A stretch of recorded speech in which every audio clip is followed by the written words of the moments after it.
Greetings, everyone, and a welcome to the stream. It's evening for me, but whether it's morning, noon, or night in your part of the galaxy, hope you're making it a great day. Got a GAC to play. Had a nice surprise out of the last GAC. I really thought my opponent had what it took to win in both of these last two rounds, but I got two wins in a row. We got two green check marks in the box. So the opponent picked a fight over here, dropped a battle against the robots, and then just quit. So I'm not exactly sure if they just ran out of time or didn't want to play or what, but they didn't play. And I said before in one of my prior streams that I felt like sometimes we have a demoralization victory where the opponent comes in, looks, we full cleared, and they just say, not worth it, and don't even play. So I kind of feel like this is the case here. The opponent came in and was like, whatever, I'll get my points for the playing for the week or playing for the match and just be done. So anyway, the full clear. Terrifying thing for the opponent to have to look at, I suppose. Got a new opponent for today, though, and we'll see what we can do here. Think maybe we got good chances of beating most of what he put on defense as well. Try to see if we can sort it out here in a few minutes. Arva's in the house. I asked him what his skill rating is. He said it's bad. Just chilling between Kyber 1 and Kyber 2. Oof! You're getting pushed out of Kyber 1, Arva?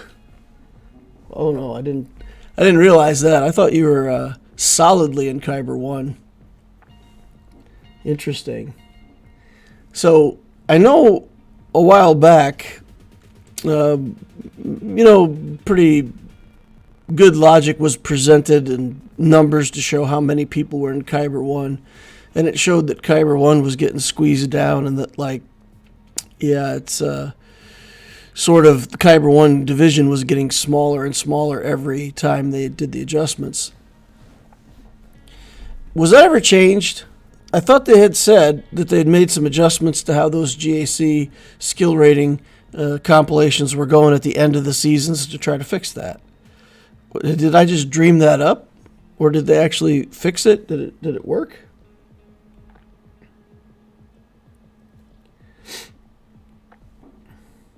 Shane Thomas says, glad I caught your stream early today. Oh, hey, Shane.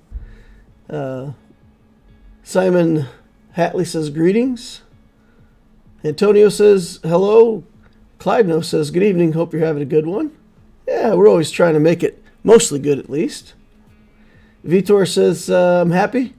Got my first box 10 in a Galactic Challenge. Nice. Arva says, well, if you don't put much effort in it and keep the same defense, yeah, you get pushed out. Thing is, nearly everyone in the upper Kyber 2 branches already has basically everything. Yeah, I can believe that.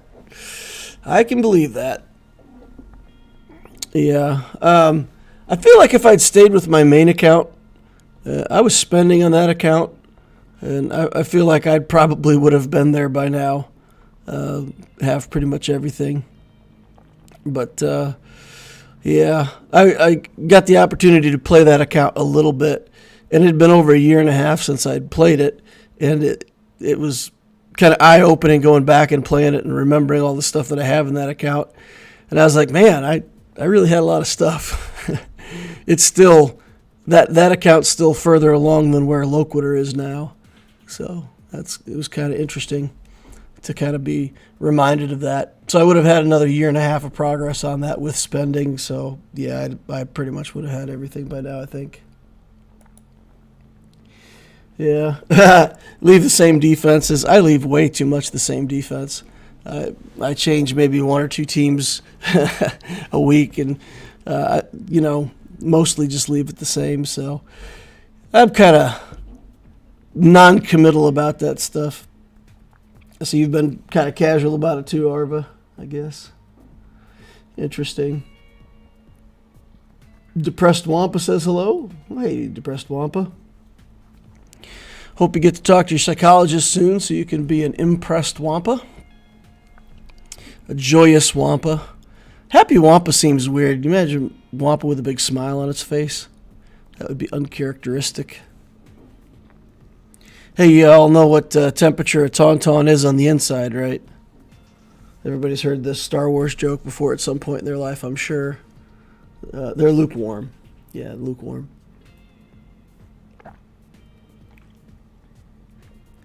Arva says, thing is, I don't really get anything in terms of rewards out of it.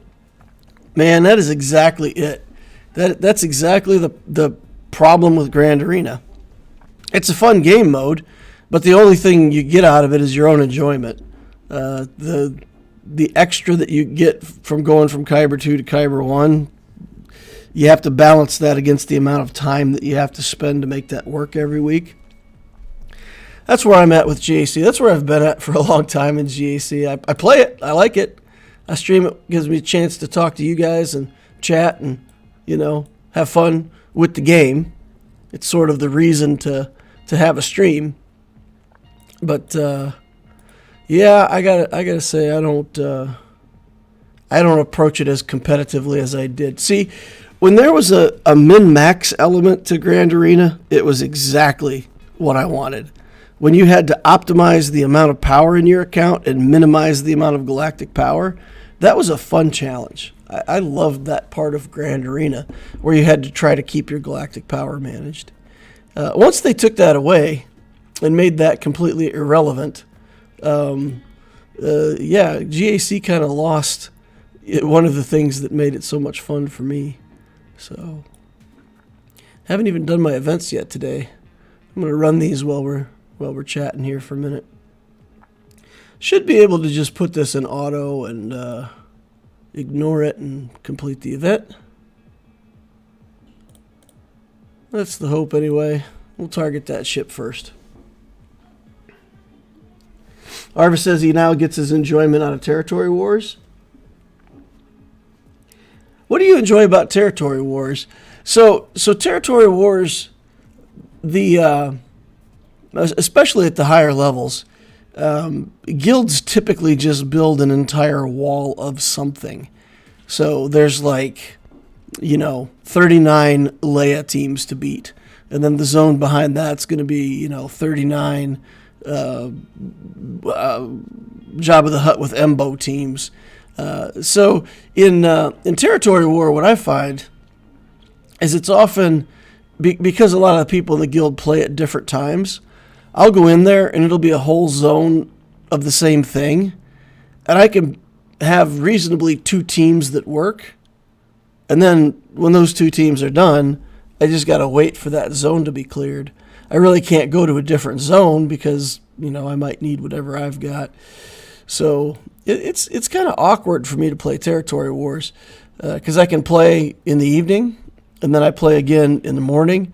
So a lot of times I get in a couple fights and then the next day I'll get in a couple fights and then that'll be it because I really don't have more teams to beat whatever's up on the wall. And,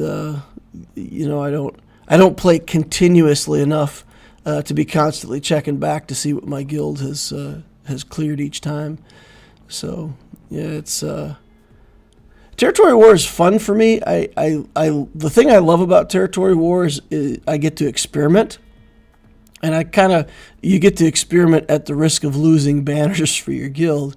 But still, if you've got teams that you want to practice against certain datacrons or whatever, you can find a team in there of Jabba with a certain datacron to practice against. That's kind of nice. It's kind of fun.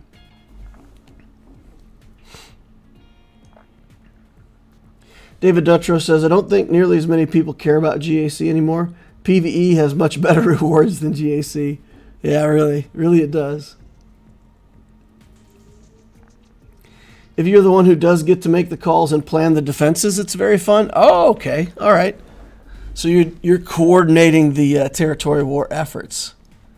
Yeah, that's I got to say, Arv, a lot of people underestimate how much work that really is. That is a lot of details and checking and trying to get people to do what they're supposed to do. Man, I don't envy the coordinators for those territory battles and territory wars. Good ones got to work pretty hard to keep us morons in check and doing what we're supposed to be doing. What is this? Oh, the Night Sister thing. Okay. Sure, we'll take SLKR in there. No alt SLKR should still be fine against the event.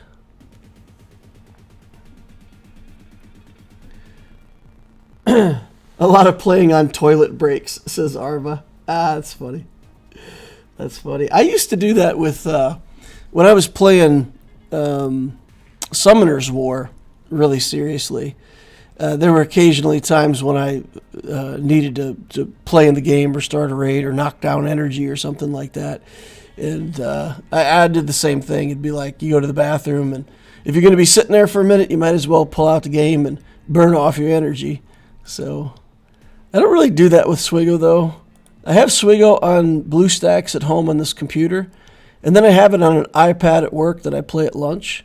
And I don't really play on my phone anymore.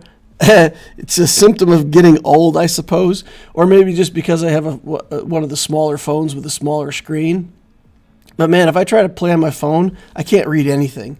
Like all the micro font descriptions for a skill and all that stuff, I can't even read it.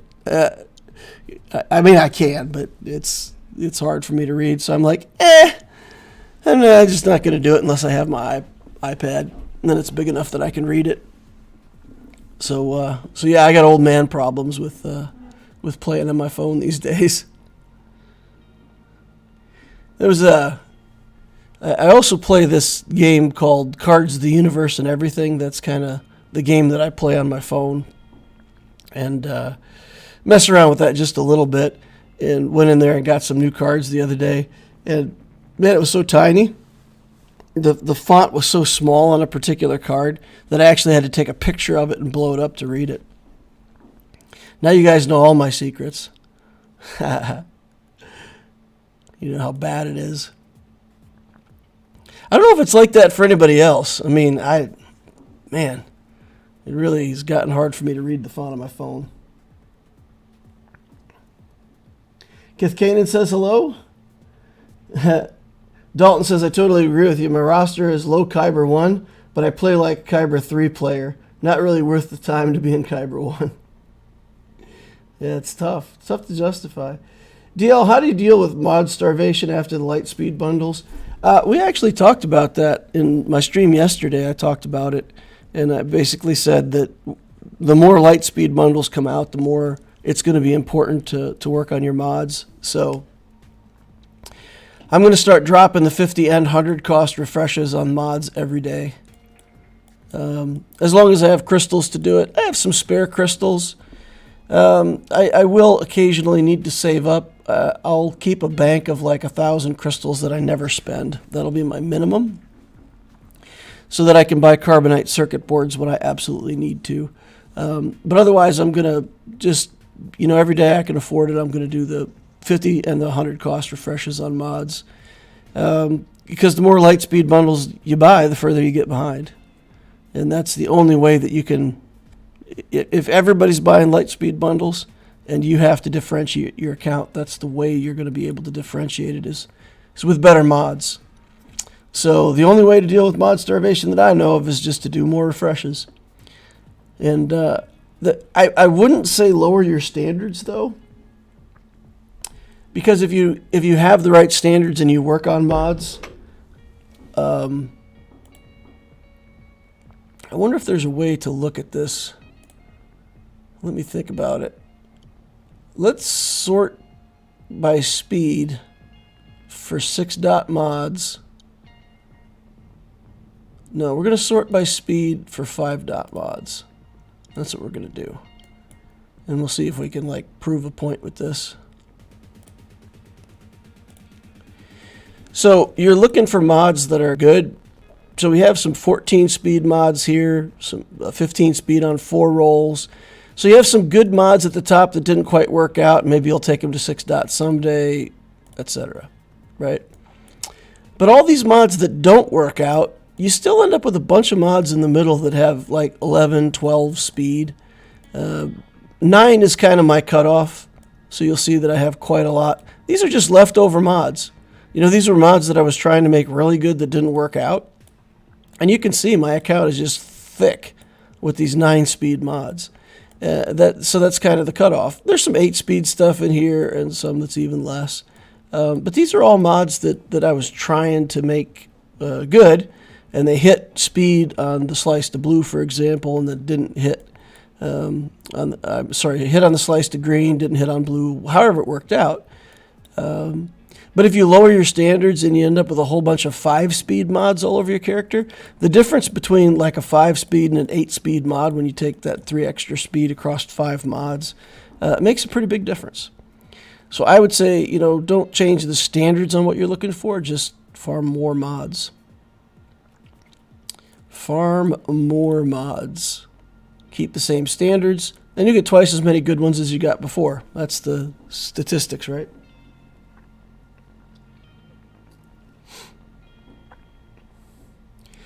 Dan Cahill says, because of the deals, I'm going to hit 4 million right after the Executor. I haven't done great with Conquest. Does hitting 4 change priorities to handle different modes? So the hard Conquest, I feel like if you're in normal Conquest, when you get to zones 4 and 5 in normal Conquest, they're almost as hard Conquest. Like, there's a huge jump. And I feel like it might even happen at Zone 3. If I remember correctly, the difference between Zone 2 and Zone 3 in normal is a huge jump. And it's like the difference between like Relic 1 and Relic 2 characters or something like that. It's weird. When you look at it, it shouldn't be that big of a jump.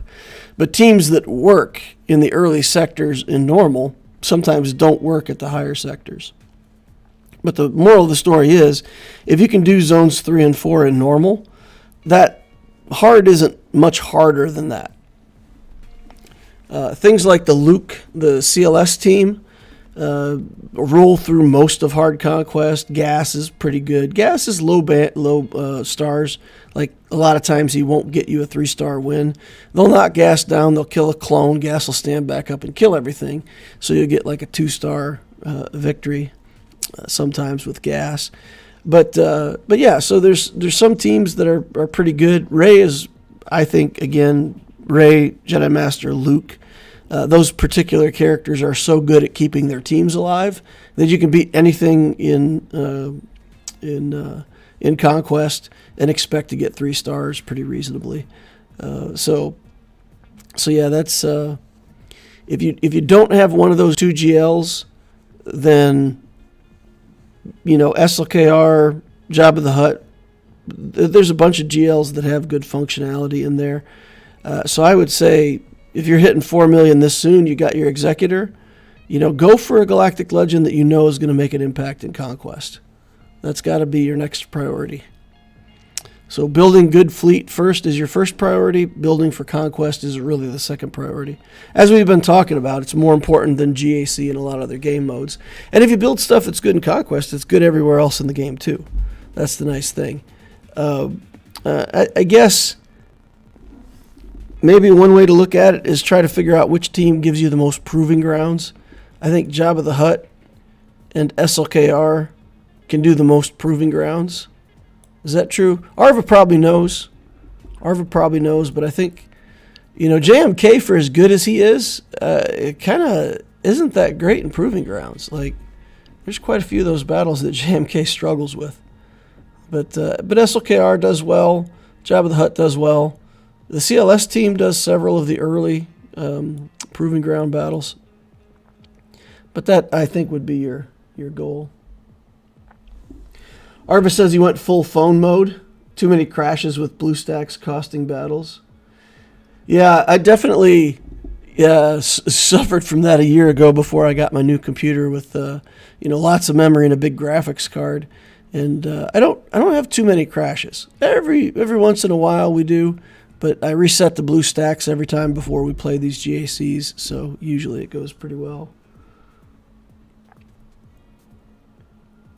TW is planning alone on a 550 million region is time consuming if you're serious about it. Yeah, like I said, it can be tough. It can be tough. Vitor Orti says, I'm the leader of a mid-game guild. I coordinate a lot and it's fun, but sometimes I feel like running away. Yeah, I mean, you gotta hold on a little bit loosely, right? And I will say this, and maybe I'll make a management analogy that will work or maybe not, but when you manage people, you often won't get what you want. People won't meet a deadline, or they won't meet the product quality that you expect, or they'll engineer something poorly. But if you're going to truly delegate to people, you got to delegate cleanly. And I tell you, I messed that up when I started out managing technical people. If I knew the solution or I knew a really good way to fix it, a lot of times I would just tell somebody, hey, I need you to design this for me, and give them all the specs and tell them what it should do, and just kind of put handcuffs on them. But after a long time, I learned you got to give people a corral to play in. So I really learned to manage in terms of telling people what result I wanted. So you got to build me something. Here's what it needs to do. I've got some ideas. Think on it. If you need some help, you know where to find me. But, if you got ideas on your own, I'm happy to hear them. And just kind of leave people a big space to play in. If they hit the walls, then you tell them, hey, you're hitting the wall, get back in the zone. But yeah, you got to give them the freedom. And I feel like a guild is the same way. You put the suggestions down, but if you micromanage everybody and expect them all to put the right thing in the right slot every time, that can be real frustrating, because sometimes people just don't do what they're supposed to do. So, yeah, I think if you're too OCD about it, I could see where it would drive me absolutely crazy. I don't want any part of it. Like, I still have way too much of that tendency. So the best thing for me is just not to be involved, right? Give people guidelines, step away. And if people don't follow the guidelines, then you just say, hey, next time, can you follow the guidelines? Leave it alone. It's a game. Walk away. So, yeah, I don't think I would be a very good coordinator at this stuff. Vitor says, I played for the first time normal conquest. I felt like Sector 3 was more difficult than 4. Yeah. Yep. So you feel like the jump happens at 3. You felt like 3 was more difficult than 4? I mean, that also could be the teams. In normal conquest, there's a couple teams in normal conquest, like Bad Batch and some stuff like that are just, if you don't have the right teams, those teams are just like showstoppers. It's crazy.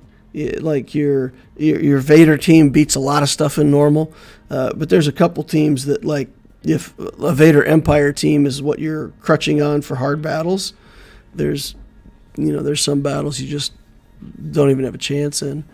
So, yeah, it's funny. Arva says that Ray sucks at keeping her team alive. There are plenty of teams you can play auto against literally any teams, and Ray ain't one of those. Arva hates Ray. It's always funny. Anytime I bring up Ray, Arva's like hating on Ray. But, man, I never had a problem with it. You come in, you go Lifeblood, and you're good. The team's alive. Like, nobody's dying. You put a tank in the team, you give them Lifeblood, you let them tank for your whole squad. You get kills with some minor character in the background while you're just sitting there, putting lifeblood on everybody with Ray. Heal her up with Queel or whoever else you got in the team that gives a little bit of healing. And, even with the crazy damage on some of those conquest teams, they do nothing. So I've always had good success with Ray. I've never had a problem with her keeping stuff alive. Arva doesn't like Ray, though. Arva says, can't tell you anything about Proving Grounds because I can't play them. Sadly, at the higher end, the approach doesn't really work in Territory War. You do need to micromanage and have very specific DCs and modding requirements even to make some counters work. Yeah. No, I agree with you, Arva. I agree with you. All I'm saying is I know my tendencies. Even with what I've learned, I tend to get very frustrated if people don't do what they're told. And the more specific you have to be with it, I would be just frustrated with it. So yeah, I stay away from it. I don't I don't want to. I don't want the stress. Moral of the story is appreciate your TB and TW coordinators. Appreciate what they're doing for you. So that's the takeaway. Of course, as people practice quite a few of those counters outside of TW, you need to have good instructions for that. Vitor says I only had a CLS team, but not Relic yet. Struggles against some assist. Antonio says, is it worth refreshing Proving Grounds? If you need that specific character, yes. So Kat is just really plug and play character. You can put her in a Galactic Republic team. You can put her in a JMK team, whatever. But I wouldn't refresh Kat unless you're actually working on JMK. So Kat in the JMK team is a big deal. Kat otherwise is nice to have. So Proving Grounds is a way to get those shards faster. So putting a refresh on Proving Grounds every time it comes up is a way to speed up getting a character like Kat. I would do it if you need that specific character. If you got Rey out of the Lightspeed bundle, and you want to build Ben Solo, refresh Ben Solo, that makes sense, right? But if you say, hey, I just want all the Conquest characters, so I'm going to refresh Proving Grounds, don't do that unless you need the character. My opinion.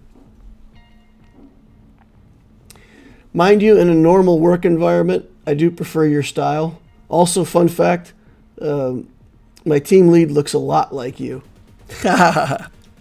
Nice. You ever accidentally call him Loquitur? Be like, yes, sir. Yes, Mr. Loquitur. Oh, just kidding. Yeah. I accidentally called my boss one time by the name of my old boss. And, man, I don't know. He just, I used to work for a guy named Steve. And my current boss's name is not Steve. And he said something that just reminded me of my old boss, kind of like the quirky way that he used to talk. And it was so weird. It was so weird. I'm just like, yeah, whatever you say, Steve. And as soon as I said it, I was like, why did I say that? But it was just because something he said reminded me of my old boss. And I said it just so quick. And I was like, that's some kind of Freudian thing, right? It's a Freudian slip. But yeah, I worked for this guy named Steve for 10 years, and I can tell you guys, 90% of the time, he was the best boss I've ever had. 10% of the time, man, whew, he was a very emotional person, and he could fly off the handle about the weirdest stuff, and he did a lot of damage to the organization, to sometimes to me. And I'd probably been working for him for 5 years. And he was in my office one day yelling at me about something. And it took me 5 years to realize this. But when he got mad, he liked to yell. And he wasn't yelling at me. He just needed somebody so that he could yell toward. And it was like this epiphany. And I was like, oh, this is different than what I thought. He's not yelling at me because I caused the problem. He's yelling at me because I'm the guy he trusts to help him solve the problem, and he just needs to yell. And I calmed down a lot after that. Worked for him for another 5 years. And, I really took a lot of good stuff away from his leadership. Really took a lot of good stuff away. Also took away some things not to do. But yeah, I still appreciate, respect him, talk to him from time to time. And that's fun. All right. So a boss that can be like that, good or bad, would you work with him again if you had the choice? I would. I absolutely would. I would, because I am not an easy person to manage. Actually in the description of this video, I talk about the light side bundle. I ended up buying these light side bundle things on my account, and I hate it. I'm a contrarian by nature. I don't like to do what everybody else is doing. It annoys me. I want to find my own path or do my own thing, or at least in some way make it my own. It's this weird thing that I have. I mean, some people have it like that, right? I did a lot of investing earlier in my life, and as an investor, I was a contrarian investor. I would look for stocks that were going up with the idea that a stock that goes up artificially, the next logical place is for the stock to go down. So I would actually look for stocks that are going down that I thought were going to rebound, and stocks that were going up that I thought were going to crash. In any case, going against the trend of the stock is exactly my style. Investing in the contrarian. The next likely move is for it to go the other way. When I played the Highlander card game, for example, there was a moment in the game where nobody played attack decks. It just wasn't good. It wasn't efficient. Nobody wanted to play attack decks. There were a few cards in the game you could just throw them in your deck and shut an attacker down. And through that whole period, I never stopped playing attack decks. That whole time, I played what everybody else wouldn't play because, by God, if I was going to win, I was going to make that work. So, yeah, there's a lot to unpack there. But at the end of the day, I had some different ideas about things and was more prone to want to try things and have them fail and prove myself wrong than to accept wisdom from somebody else. And Steve was very good at balancing that. He would give me enough rope to play with, but he never let me hang myself. So I'd work for the man again in a heartbeat. For all the heartache and all the stress that I had to go through, all those times that we had differences of opinion and stuff like that, I wouldn't trade that off ever against what I learned. Nope, I'd do it again in a heartbeat.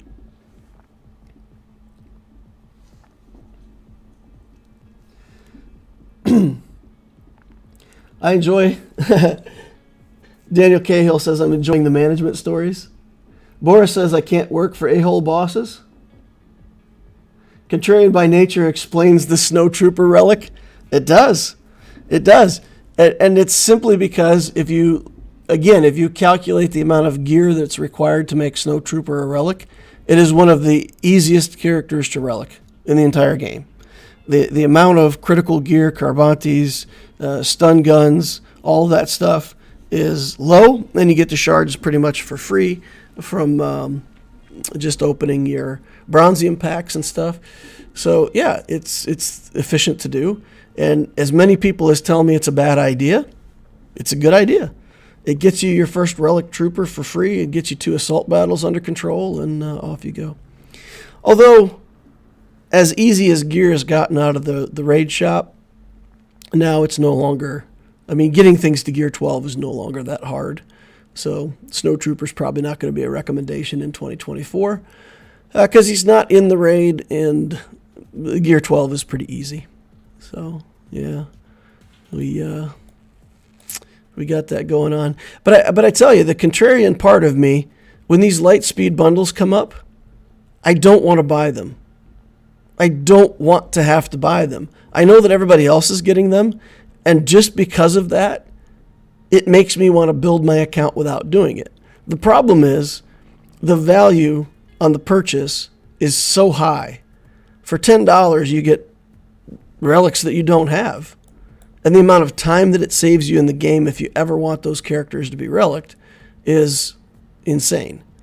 So the logic and math part of my brain is in direct conflict with this need to be different. And at the end of the day, I can't pass up the Lightspeed bundles. But I hate feeling like I have to buy them. I hate that feeling like I have to do it. It's too good of a value to pass up. They're basically forcing me to spend money from an engineering calculation. And I don't want to have to do it. If I wanted to do it and could and decided, made that decision, I would like it. But feeling like I'm forced to make the decision automatically makes me want to do the opposite. Yep. There you go. Weird psychology of Loquitur for the day.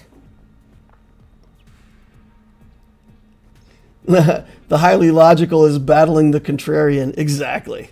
Exactly. The problem is that the emotional part is not the logical part, right? The logical part that says, look, you have to buy the Lightspeed bundles because they're such a good value. That's also the part that doesn't feel anything. So the part that doesn't want to is the emotional part. The contrarian part's the emotional part. So you get the emotions from the part that doesn't want to buy the Lightspeed bundles, even though you have to.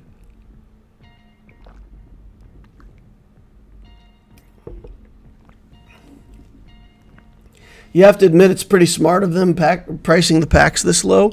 Yeah, no, it's a good move. It's a good business move. It's like printing money.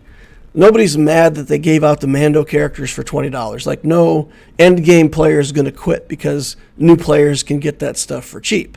New players might not click the button, but they look at a $10 pack of Rebels and go, that's $10. I mean, you can't even get a movie ticket for that, you know, so you might as well buy it. So yeah, I think somebody had some good business sense in pricing these things low and putting in, let's say, you know, characters that are useful but not like modern, not current. Yep. The Scout Omicron is useless? Oh man, that's too bad. I thought the Scout Omicron for the raid Omicron is no good, Arva. Yeah, somebody in my guild said it was useful. I thought the raid Omicron was useful for the Scout Trooper. It might get you 200 to 300 more in a raid score. Well, I mean, I'll take everything I can get, right? I've got way too many Omicrons on this account anyway. I've still got like 200 Omicrons in the bank that I haven't spent. I need to put them on some characters.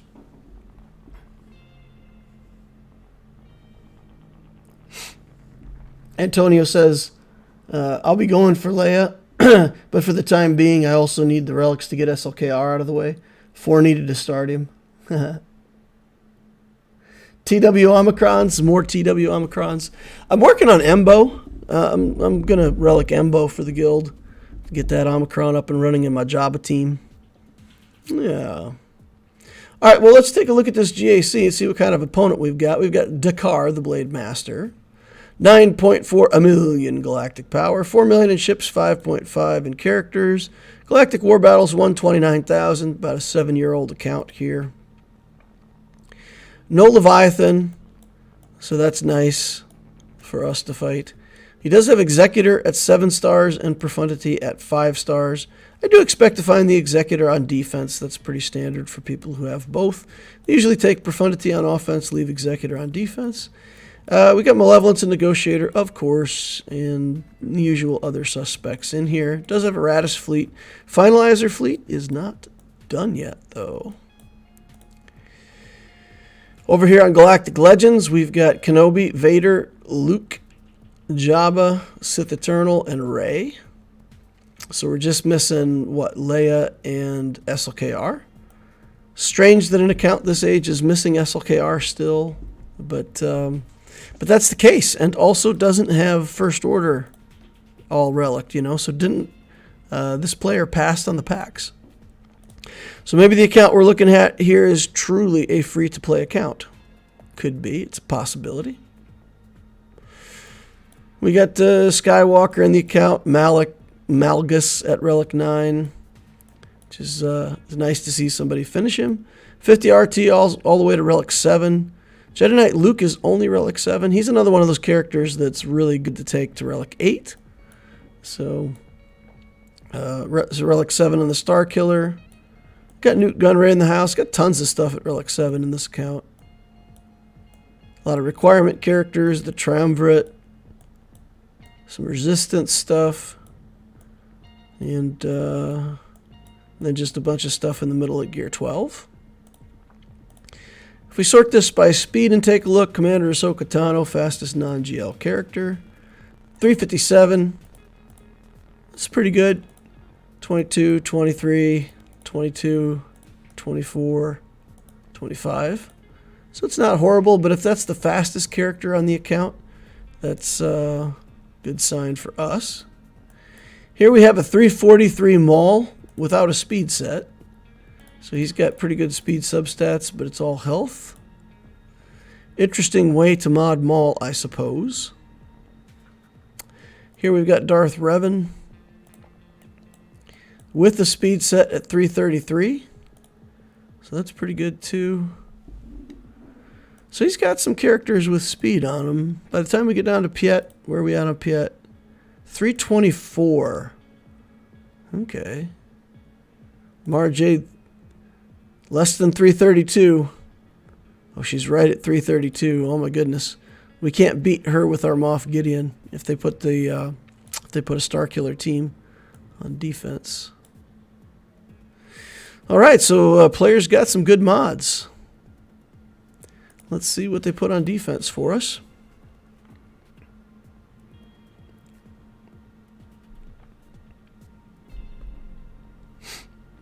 I'm thinking in putting Akbar Omicron, because he doesn't need a Zeta before. Maybe it can help me in GAC and Carbonite.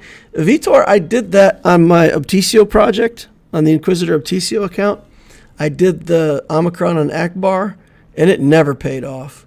It was useless, in my opinion. It did not at all work like I thought it was going to work. I thought we could put in like Leia and Mon Mothma and just get a ton of assists for skills that don't count as attacks, but it really didn't do much. It's pretty lame. So you can do the Akbar Omicron if you want, but the Qui-Gon Omicron is much more impactful. Savage, Wampa, Iden Versio, all farm, even Dash with the always prepared stuff is more impactful. Okay, so we've got Starkiller on defense, but with a Savage lead. That's interesting. So it's Savage, Starkiller, Old Ben. Two tanks that just kind of stop you from killing Starkiller. We'll have to think about what to do there. That's not a normal team. That might cause some problems for us. And we can't bring in like a CLS team or anything like that, or we'll potentially lose to the Savage alone. And then we've got Dash with Enfys Nest. Interesting. Lord Vader down here with Piet and the Royal Guard. And then we got a Maul team. That's a pretty tough zone for me. It's got a lot of stuff in there that you want an insta-kill. Here we've got the Malgus. We've got Jedi Master Luke. This team isn't too hard for us to deal with. We probably Mon Mothma that. Even though my characters for Mon Mothma aren't that great. Still, I think the best team we've got to deal with Newt. Grievous, we can Wampa that or other stuff. Qui-Gon, we can Ray that or use Radis or something. Okay. So I think we've got stuff to beat this player's account. We just got to figure out what resources to use where. Using Fennec here, I think could be a good bet. And then to kill Nest, we need something with high damage or an instant kill. If we use the...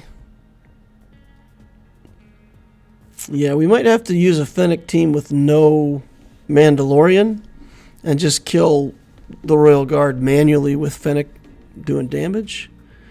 And then we can use Mandalorian potentially for a team like this.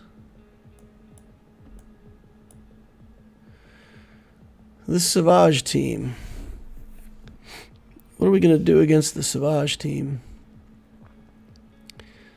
I don't know if Triumvirate's going to work here. If he gets to his ult before my Triumvirate gets to their execute, then we just lose. So Triumvirates might be an option. take a look. And then here we might be able to use like a Han Solo, maybe Dash Han Chewie here, or Luke. Probably Dash Han Chewie.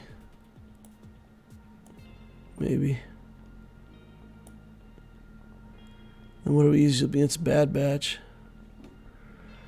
Oof. Well, is there an easy counter to any of this stuff, guys? Do you know of a super easy way to get through some of these teams? Cheap way?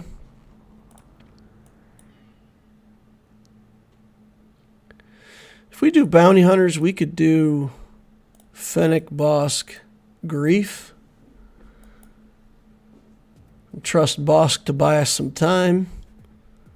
Use Fennec to get to the alt quickly, or the bounty hunter contract. Get the scoundrel turn meter thing going on. Where's our scoundrel turn meter?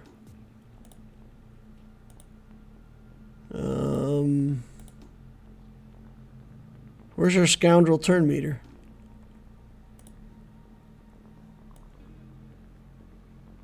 Can't be revived. Did I somehow put that Datacron on defense?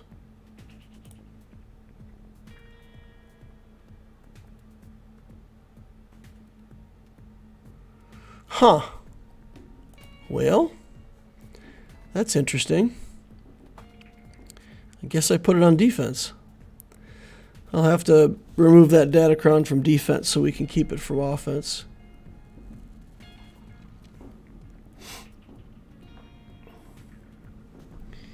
Arba says Akbar Omicron is one of the least impactful GAC. Yikes, placing Lord Vader without Maul and Thrawn in 3v3. Alright, let's do this with the Bosk. And the moral of the story is just to stay alive. We could have used Beskar Mando in here too, but I'm thinking Bosk might be a better bet. Alright, we'll do this. And then we'll get the contract. We'll go right away for this mass assist here. Get Fennec in there, get her kicking.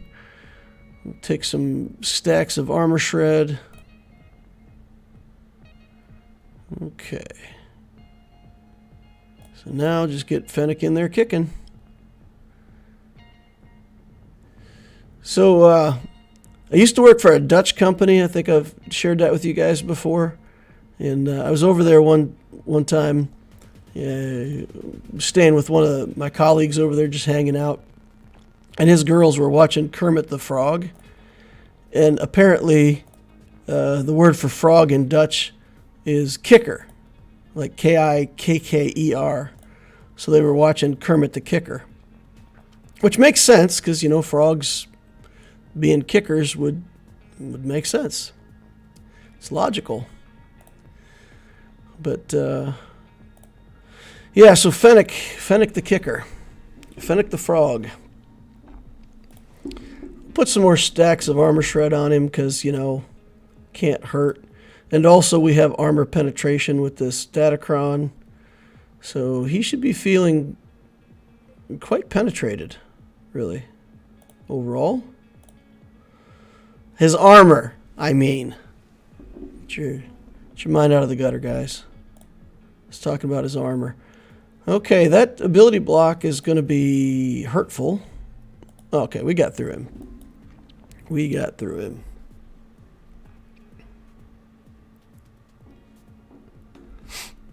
Fennec needs resistance pen, by the way. Her kick is considered resistance? Wait, what? All right, we're going to go do a check on that real quick. How does Fennec's kick do special damage?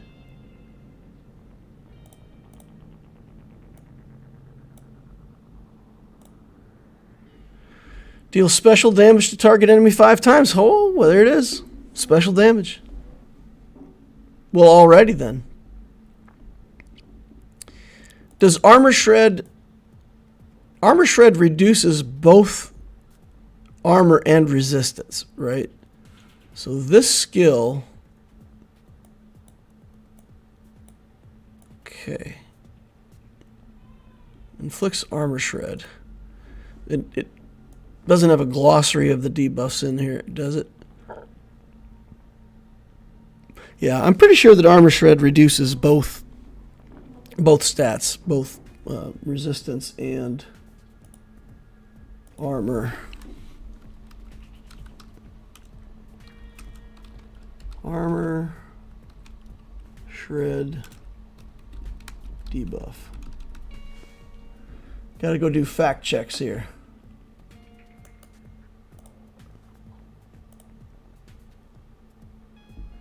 %50 defense. Okay, so it reduces defense, and defense boosts both armor and resistance. So it works. Okay. Interesting. All right. I thought her kick was regular damage for some reason. Okay. She's got a very special kick. She's a very special kicker. Fennec the Kicker. Okay. Let's go look at that Datacron. Edit defense. Let's go searching for that Datacron. Enter. I'm guessing what happened is I have it assigned to one of these teams, and then when I leveled it up last week, maybe I just left it on one of the squads. Okay, so let's take a look here. Is this it? Yeah, this is it. First time each scoundrel ally uses a basic ability, reset their turn meter. Okay, it's with Dash Han Chewie though. Okay. So I put it on defense for them to make this a hard defense. Ooh, take it or leave it. It doesn't have special penetration. You know what? We're going to leave it. We're going to leave it. What I need to do, you know what? Maybe. Let's see if I've got enough money or the appropriate Datacron. Let's see. Do I have a Datacron that's dark side?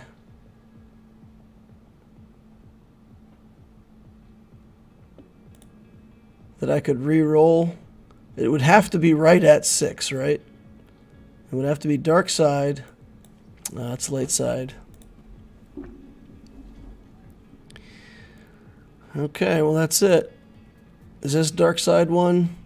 Bonus mechanics for light side. Nope. I don't have one that I can convert either. This is dark side, but I would have to go to level 9 on it in order to be able to re-roll. Okay, we're out of luck. We just got to wait for the next conquest and try to make better Datacrons next time. Okay, good enough. Let's get back in here. Ziggy says, how's GAC treating you this season? I'm winning. I'm doing better than I expected. So we've got a positive win record at the moment. That's a good thing. All right. How to deal with this Savage?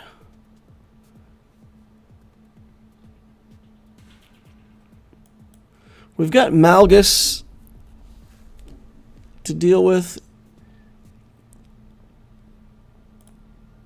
Oops. Maybe we can just take a look at our GL situation and figure something out here. So if I use, I've got JamK on offense in this GAC. So I can use JML, Mirror Match, or JMK or whatever. I can use Sith Eternal here. So that still leaves me with SLKR and Rey.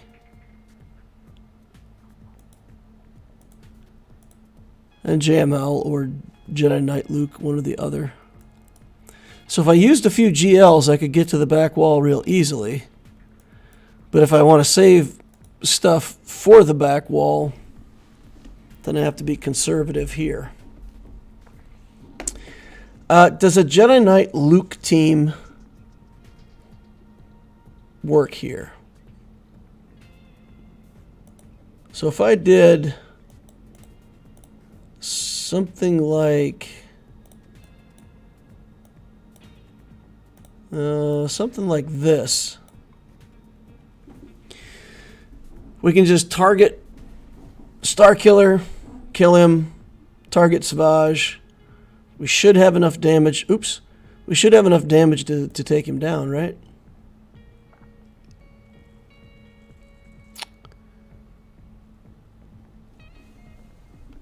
So we just gotta hit Savage hard a couple times, and he should go down.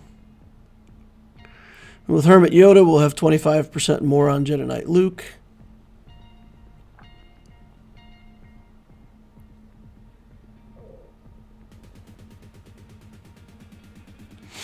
All right. So what do you guys think about this? Should we try this? See if it'll work?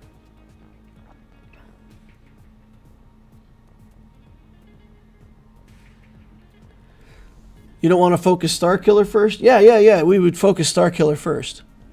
If I didn't say that, that's what I meant. We would kill Starkiller first. But then even if you kill Starkiller first, if you end up solo against Savage, Savage can solo a lot of teams in GAC. So you don't want to come in with a team that's going to kill Starkiller and then not actually have enough damage to kill Savage. So that's what I'm trying to do. I'm trying to figure out if we can get both of those things done appropriately. A little bit of protection, health, bunch of crit damage. That's got 18% protection. We want to save that for other characters.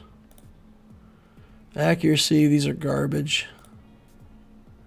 So this is probably the best one that I have for this team.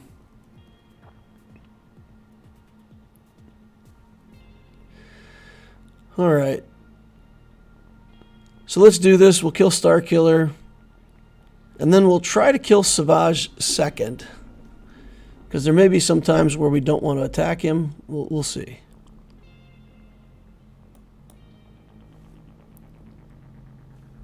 All right.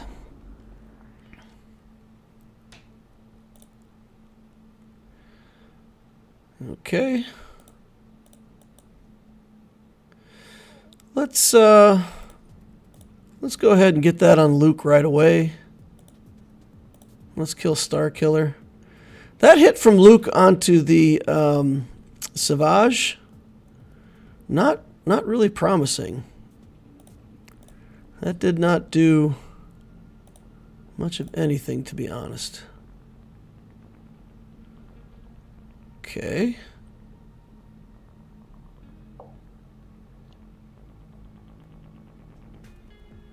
All right, let's keep Luke attacking over here. And let's keep Luke attacking.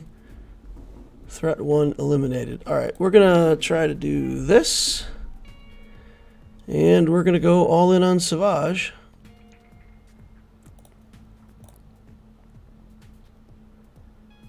Okay.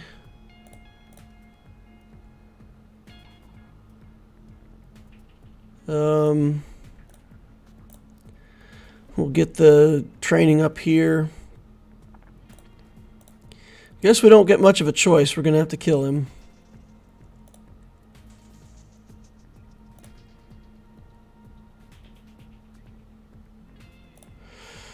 And then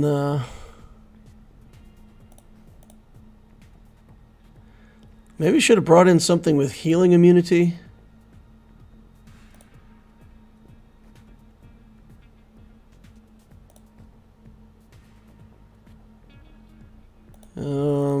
Pass it around.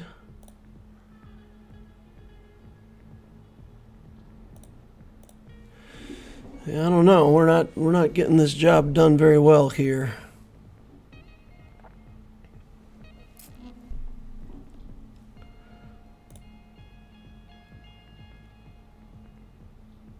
Okay, let's just get this up. Should have put in Mace to reduce his hit points. Mace probably would have been a good call. Yeah, Mace probably would have been a better call here. We gotta try to just keep working away at him here.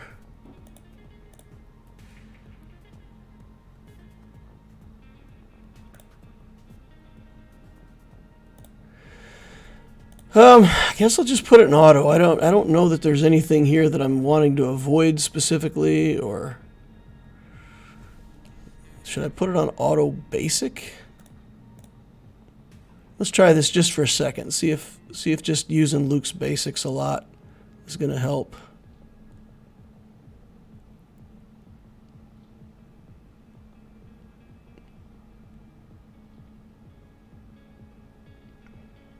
No. That's not enough.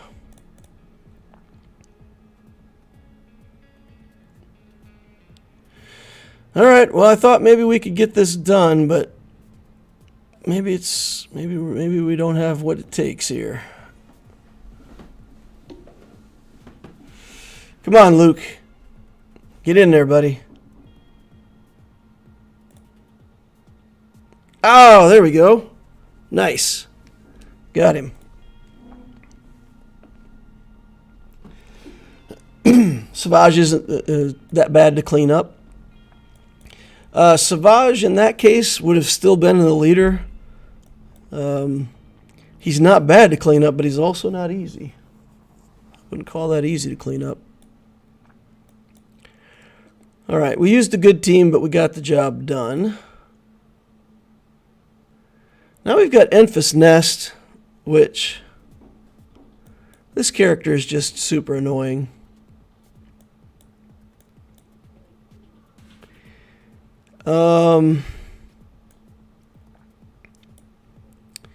Let's take a look at Dash Rendar here for a second. First instance, Dispel Stealth, Dazes, Defense down. This attack can't be evaded or resisted.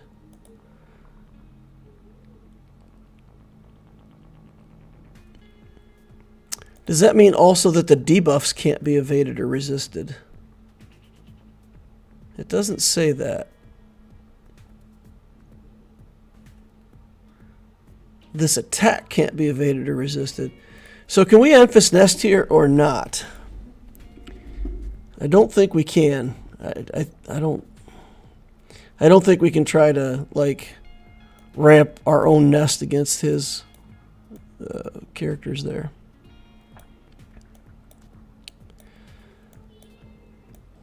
Okay, what to do here?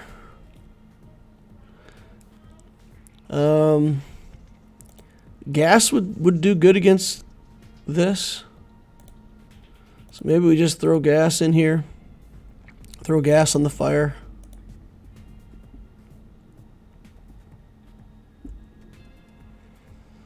This team should be pretty resistant to getting killed by whistling birds and whatnot. If they get the timing exactly right and they sit gas down when he's got the whistling birds ready to go, that will be inconvenient. We'll take the one with 18% protection and put on here. Where'd that one go? 18% protection, where are you? That's 6% protection. That's the 20% protection one. There's the 18% protection one, okay.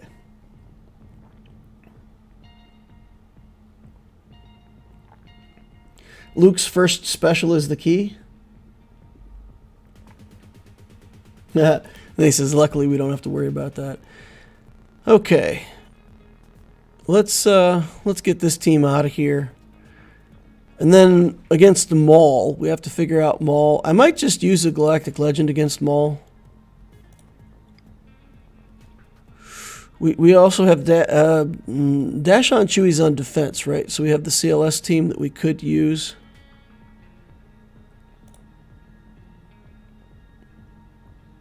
Okay, do this.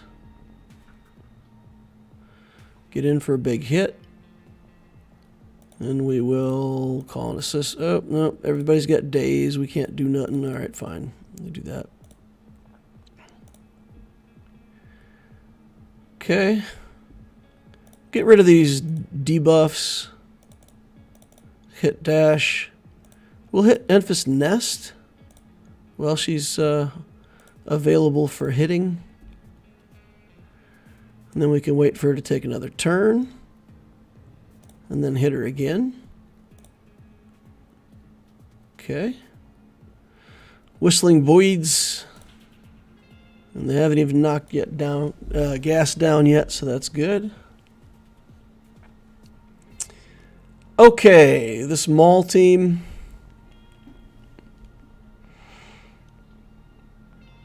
I hate to use a GL here, but at the same time, it's like I could just do that and go to the back wall and see what we got back there. So maybe we just do Luke here. We'll do Kenobi against his Jedi Master Luke. We'll do Sith Eternal up top. We'll still have SLKR floating. So SLKR will be available to kill something somewhere. If we find a Jabba on the back wall or something like that, we can deal with it. We'll do Yoda and Bastila here, throw on a good Datacron, and go for lots of damage. There's the 20% protection cron that we want for this particular team. And let's get in there and see what we can get done.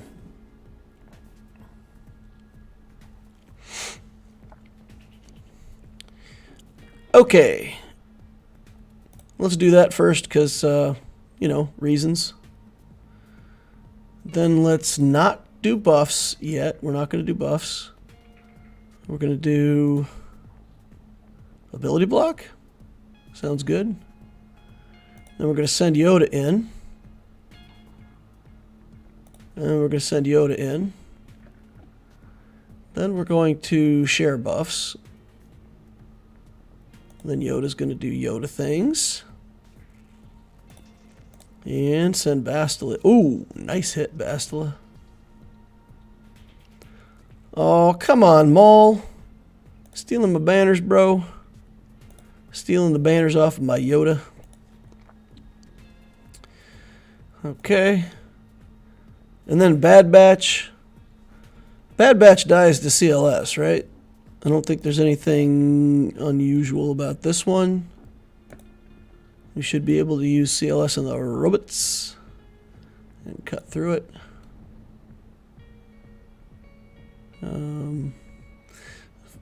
Man, this new set, I really don't like most of what's on the new set. Ugh. Ugh, ugh, ugh. Defense, accuracy, protection. Sure, let's just throw a Datacron on here. Make it look good. Use the troopers here. I could use the troopers here. This could be a good use of some troopers. Let's see how fast the Echo is. 331. I have to use the Gideon version of my troopers because my Piet is so nerfed right now. Okay. So troopers, I could basically just kill him first, right? And then go for the tank. Yep, I think that works. Yeah, so let's think. Let's go take a look at the top real quick and just see if there's anywhere up top where we would really want the troopers that we don't want to throw them away. Troopers are a good cleanup team too if you fail to kill something. Alright, no. None of that's really screaming trooper at me, so... Alright, so we trooper here, then we save CLS for the back wall. That's fine. We can try that. So we'll do troopers, we'll do Veers, Gideon, Dark, Datacron, and we'll use this trooper Datacron that we've got that converts defense to offense, and we'll get in here and see what we get done.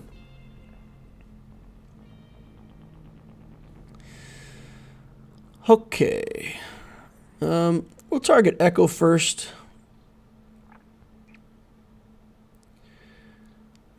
We're going to put the armor shred over here on Wrecker, even though we're trying to kill Echo. And then let's just do basic. Sure, turn meter for troopers. More turn meter for troopers.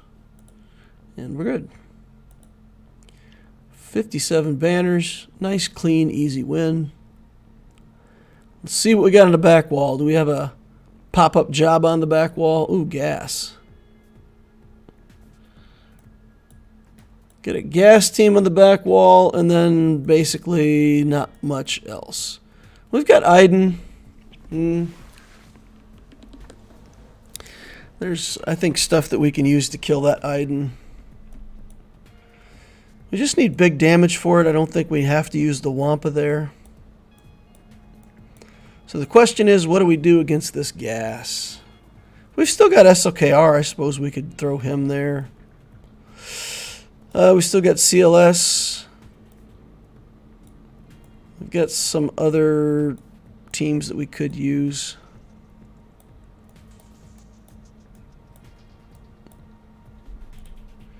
Does the CLS on Chewie, or CLS C-3PO, Chupio, kill gas? Is it enough damage?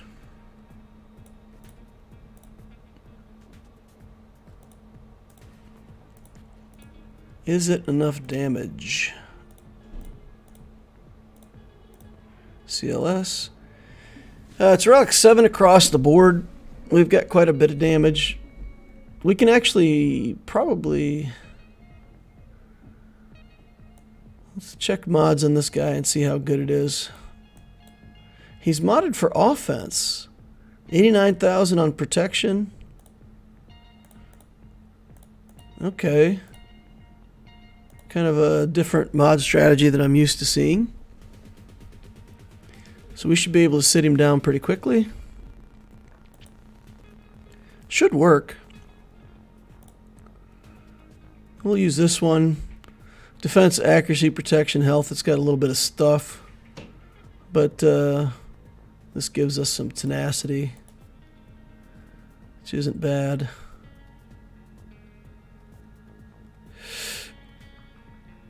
Or I could use SLKR here just because I probably don't need him somewhere else.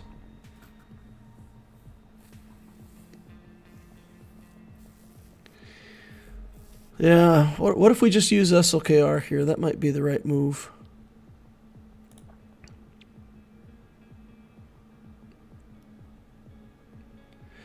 Make it easy, save the CLS team for something else. We're going to do standard stuff here. Put in a Wat-Tam Bor, and then we'll put in a tank. Even though we don't need him, I like to put the tank in there to waste time. Although, this isn't... I keep looking at the Marauder and seeing Darth Revan. That's not Darth Revan, right? So this character is not Darth Revan. Alright, we'll take that out of there. We'll just use 2 characters. We're actually going to link... Should we link the Marauder? Doesn't matter. I think we just link Bastila and it's fine. Okay, in we go. Let's get this done. We'll take out this front and then we'll see what we got left in the back, and that'll help inform our decisions. It's more important to get the ships than it is to clear the back wall. So clearing this front wall is important. That way we get to play against ships. So we're going to do that first. Seeing the back wall informs us, you know, of what we want to save or use on the back wall. Okay. I guess I should have waited for Watt to try to cleanse himself, if he even ever gets a turn. Doesn't look like he's ever going to get a turn, though. Nope. Okay. Off we go. Just waiting on the ult now. Not really a whole lot else we can do. Nibbling away at his protection. He should lose his protection bar here shortly.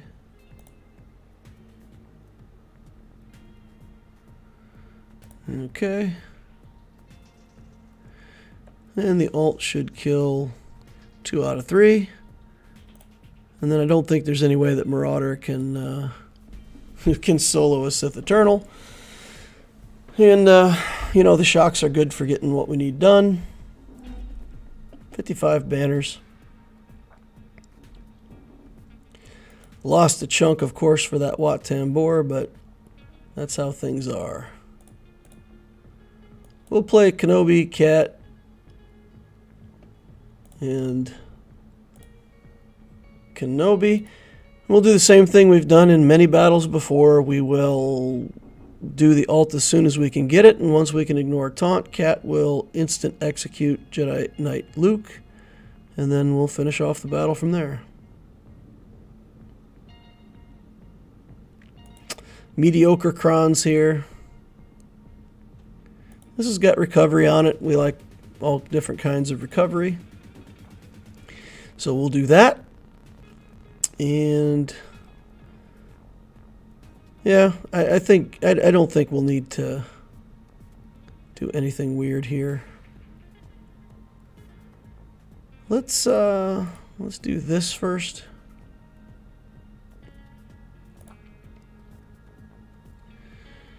Okay. We'll do that. Get a cleanse off, all that stuff. Okay. Then we'll have her put this on him. Then we'll do this partial ult like we talked about. Gain the high ground. And then next time Cat has a turn, we just scoop him on out of here. And then we attack Hermit Yoda. Ooh. Tanko Yoda.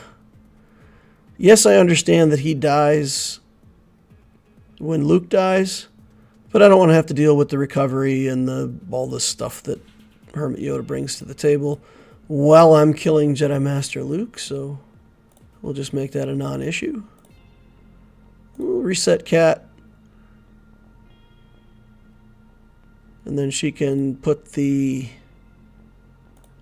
buff back on Kenobi. I'll wind up a few stacks so that next time she hits with that execute skill, we can hopefully just take him out in one hit. Okay. Sure, we'll do the ult. Why not? Okay. Kill him. Nope. Not even close. Wow. Okay. Put the healing immunity back on him. Just put it in auto. Let's go. All right. 57 banners.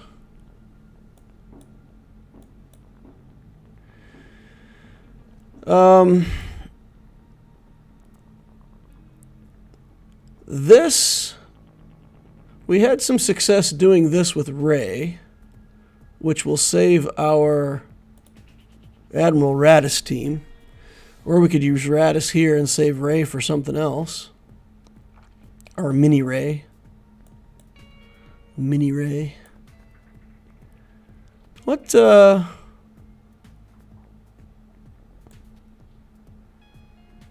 else would we use Rey for? We could use Rey on the troopers, right? Because her whirlwind would kill the Iden Versio troopers instantly. I like that. I like that idea. We also have a Datacron, or had a Datacron somewhere, where bounty hunters wouldn't let things be revived. So maybe we take a look at that. If we still got that Datacron available to us. Whenever an enemy is defeated by a scoundrel ally, they can't be revived. So we could potentially use that one on the Iden troopers, right? Because if Iden gets hit with this, she's just done instantly, no matter what. Okay, what do we want here? Trashicrons. Let's just look for some stats and be done with it. Okay, we'll get on in there. Try to make this work. I use Grievous B1, B2 for Qui-Gon Jinn. Works every time. Grievous B1, B2. Okay. Let's do this.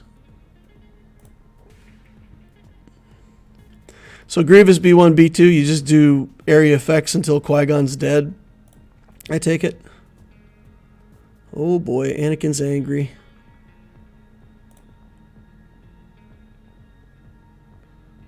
Oh boy. You know what we think about an angry Anakin that's attacking my Jyn Erso? Kind of don't care, right? Man, Mace is going crazy. Mace is like a bananas person over here. Why can I not kill this Windu? He's not a win-do, he's a win-don't today. Trying to get me to don't win. Alright, throw a grenade. Big hit. Ult. Get him. Alright. 57 banners.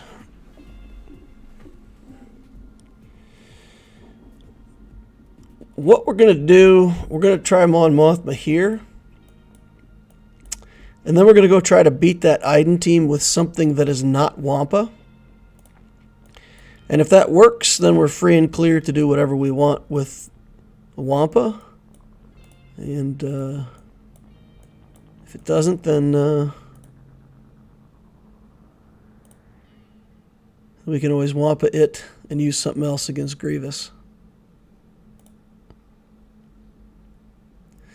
Okay, let's get in here. We'll kill the Droideka first, and then we'll kill Newt Gunn. Or by then, Jango should have the damage immunity off, and we should be able to kill Jango. Okay. I guess we got to hit Newt here because everybody else has damage immunity. All right, this should be able to clear it off. Okay. I don't mind that you're trying to kill my extra guy, because I can always get him back. Even if he's not resurrectable, we just summon a new one. That's convenient. So yeah, keep targeting him, Yango. Alright, get an assist over there, get him dead. Switch over to Jango. We're just not that concerned about Newt, right? Because removing extortion, we still assist off of it. It still counts as a turn for us. So we kind of don't care about Newt. See, we can just remove extortion every time and we're happy with the result. Okay, and then yeah, let's get him out of here, guys. And I just got to kill Newt a couple more times. Upgrade our extra guy. And kill Newt. Now, what do we do against those troopers? Because I could see something like Vader. I could see trying to use an Iden Versio team, but every time Iden goes, then, or every, not Iden, but Mara Jade. But every time Mara Jade goes, he gets an assist from the Emperor. Is going to feed him turn meter. It's kind of inconvenient. So how do I kill these fools? I think I still have my Savage, right? So I could Savage this. Or we just need enough bounty hunters that have enough damage to kill them and they won't ever revive. I'm going to try that first. We're just going to try the big bounty hunter tactic. This is kill the first enemy to take a turn, right? Defeat the first enemy that takes a turn in the encounter. So by the time we get our contract, we're already winning. It's not fantastic, but it's okay. So we'll just take some good characters in here. We'll put this Datacron that prevents them from coming back. And then we will, in fact, okay, removes buffs so we can get around that. And in theory, we should just be able to kill Iden outright. Once Iden's dead, the rest of the team goes quickly after. Okay. Let's put a missile over here. Throw some grenades. There's the cleanse. Target Iden. Nothing, man. Oh my goodness. We are getting wrecked, guys. Wow. Gear 12 Iden Versio. Taking us to school over here.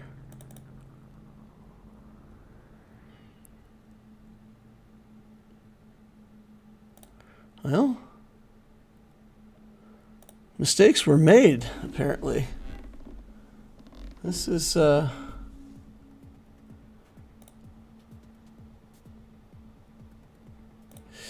know, I thought this team would have had enough damage to kill Iden. I really thought it had enough, but their recovery is just too good. Okay, let's get out of here. Yikes.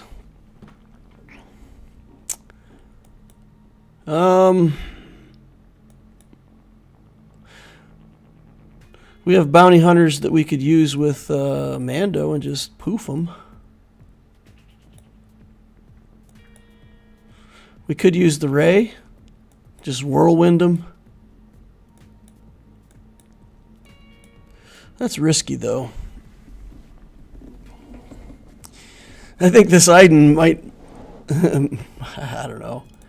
Good gracious. What do we have that kills the Grievous team, then? What do we want to do against Grievous?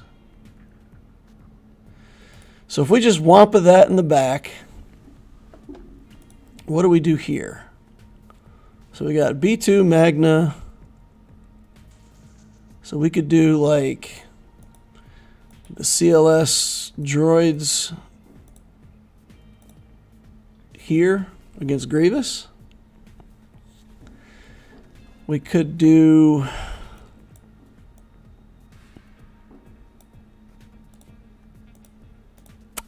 Man, I don't know. I hate that Iden Versio team. I hate it. I hate it. Maybe I should have just used Radis against that and used Ray against the... Yeah. Regrets. You know what I'm going to do here? Oh, no. I was going to say I was going to do Shakti and the clones, but we don't have the right clones for that, do we? Can you use SLKR? I was planning to use SLKR against his gas. We still got gas on the back wall. So it's no problem clearing the front here. I mean, we can Wampa this. We can do a lot of different things. I'm just trying to figure out how to get through this with the least amount of used resources.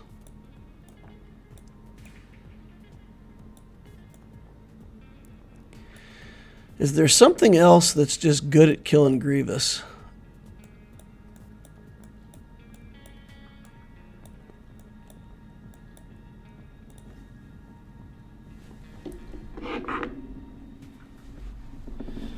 What we could do, I got a text from work here.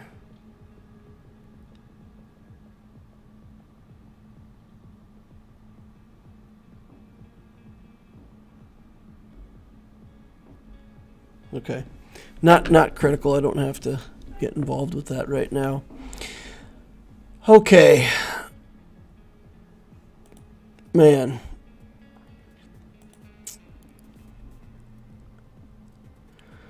So if we want to save Wampa there,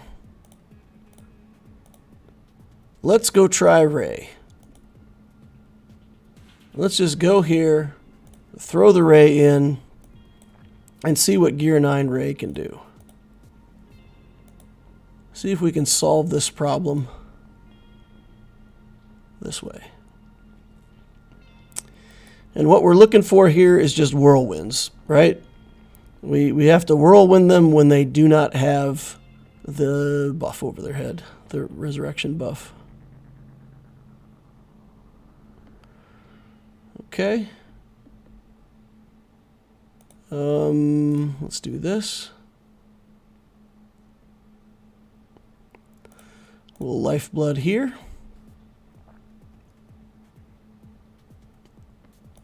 A little lifeblood here. Throw off a basic. And whirlwind. Pow. Okay. I guess the mistake I made there, we're not healing anything. So we don't want to use our buff removal with Jedi Training Ray because we don't want Iden to put up the resurrection buff on them and not have something to deal with it. We'll go to the red here. We got to heal up. Got to get some healing going on here.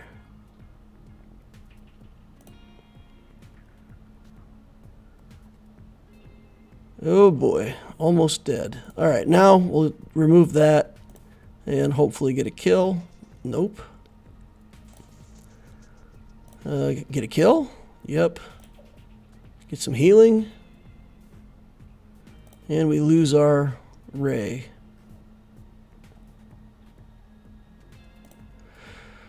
Okay, so let's see if we can beat a Gear 12 Iden Versio with a couple Relic Resistance characters.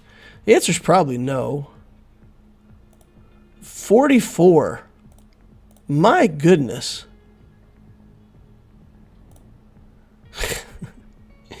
Alright, let's get rid of some turn meter. And just keep wiggling around. Slap her in the face. Try to gain turn meter so that we can get back to our healing immunity as soon as possible.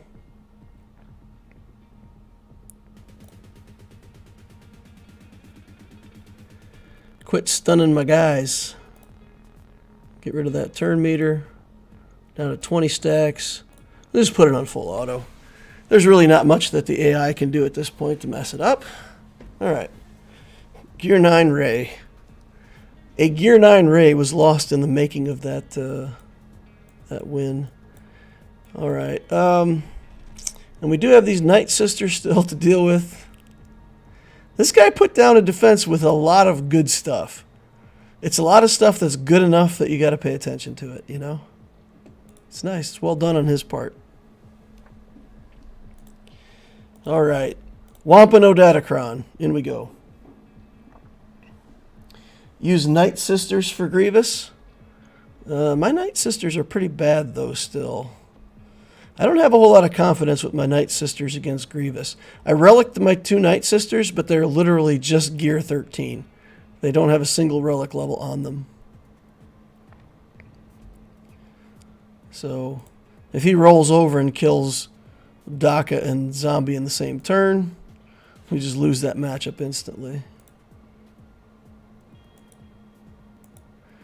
I'd like to put more relic levels on them, but I need relic levels on everything, you know? That's the problem. Alright, now let's see what we can do here. We'll do gas. We'll do SLKR. Now remember, guys, we don't have an alt. for this team. So it's not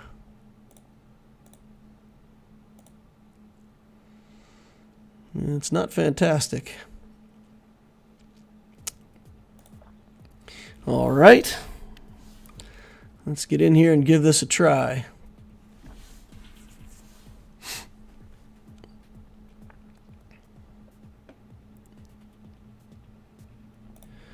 All right, gas, take that. Reset. Get rid of... Oh, come on. Come on now. I thought sure he was going to sit down right there. Rex and Echo. Rex goes first. Echo goes next. Echo goes next. Gas is all angry. Kills Hux in one shot. Who didn't see that one coming? Okay. That? Nope. That? Take that, gas. Oh, look at that, guys. If I would have had that Zeta on my basic, that right there would have been a payoff. Okay, we've got this Geo stuff. Let's do Empire here. I think that's probably the best matchup for our Empire that we've got left. Kick the Brute. Do the stuff with Mara Jade. Take home a victory. Yeah, Mara Jade's good on speed here, so kick the Brute. Stun the Brute Alpha. Stun the Brute Alpha? Okay, up to you. Okay, we stunned the Brute Alpha. Nice. Do this. And the Spy is probably the weakest. So we'll go ahead and target him. And see if we can get him stunned. Hey! Okay. Pass that over to Mara Jade, get banners back.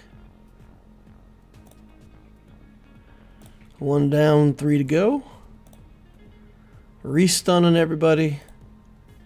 And this should be over. 57 banners.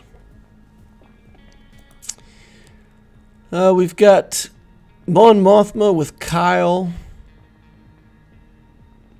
There's a lot of stuff we could use here. We've still got the Sith left. I feel like that's fine. We'll throw the Sith in here. And we won't isolate anybody. We will isolate 0 characters. And we'll just let Kyle Katarn kill himself on Savage. Okay. Let's go. Do that.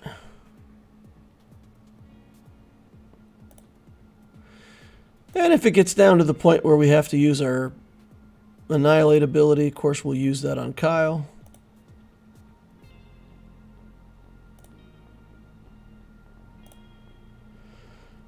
Okay, get that Biggs out of here.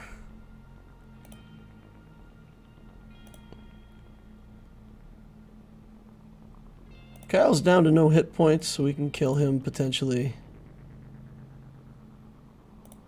Eat. Bye. 57 banners. Never in doubt. Night Sisters. We've got this Luke team left. I feel like the Luke team has to have enough damage to deal with this, right? Shouldn't be too much of a problem. We can pull him out of stealth. So we'll be able to kill Marin. Whiskey Hoarder says, nerf DL, CG. I don't know about that. I don't know if I deserve a nerfing. I don't feel like I'm OP. Okay. Marin dies.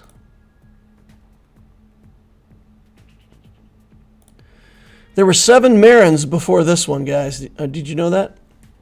There were 7 Marins before this one. This is Marin 8. Hard to make a Night Sister joke. It's the best I could come up with on a moment's notice. All right, no, that's not fantastic. I don't like that. Oh my God, they're going to kill my CLS. What is going on here? Ridiculous. I think I have to leave this battle. I don't think we're going to have enough healing. And that's not enough damage to kill. Is it? Even if this kills her, it won't kill her. And then I'll die on the next turn from plagues. Wow.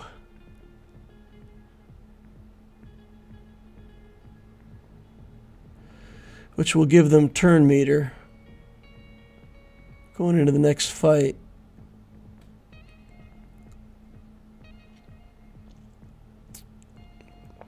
Hum. All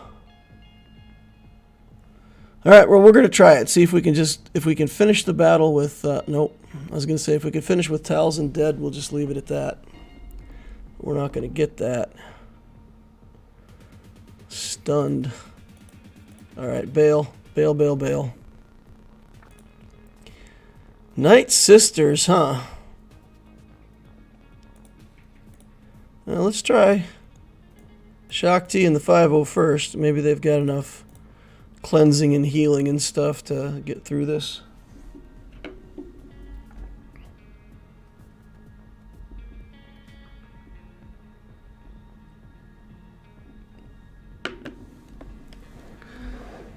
Okay, take off the buff. Target Daka. Basically, we just got to kill Daka 3 times in a, or not Daka, Mother Talzin 3 times in a row. Okay, get out of stealth. Okay, don't get out of stealth. Holy cow. That plague. That is so many plagues. That is so many plagues. We're having a hard time dealing with these plagues. That is crazy.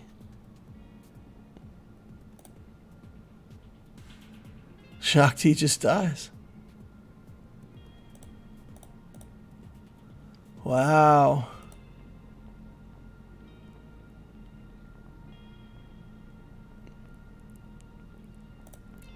This team is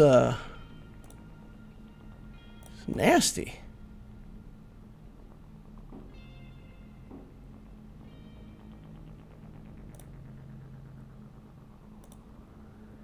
We just need to get a turn where we can kill Talzin.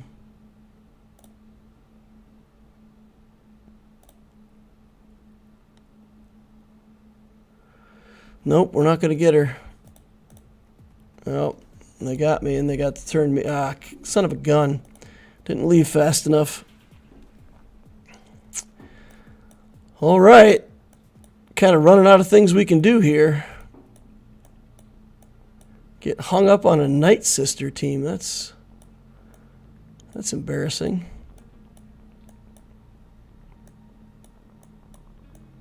Do the Night Sister mirror match?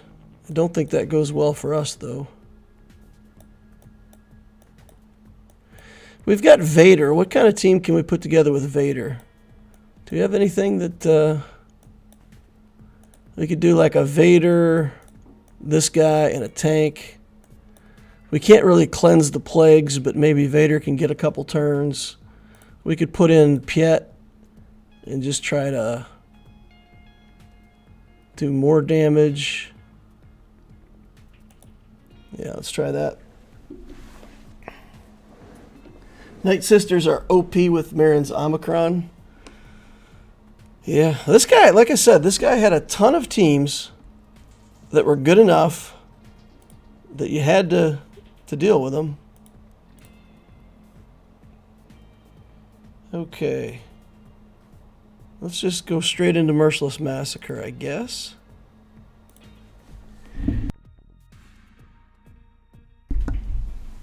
and then go straight into Sneeze Town. Let's hit here, here, Cull here, and then we got to see if Vader can get Marin down again. Crush, you got to do a lot of healing, bro. You got to do a lot of healing. Get on in there. A lot of healing. Okay. All right. Got to do a lot of healing, Vader. Oh, my goodness. Come on. This is ridiculous. We got to do the basic to try to get Vader to heal.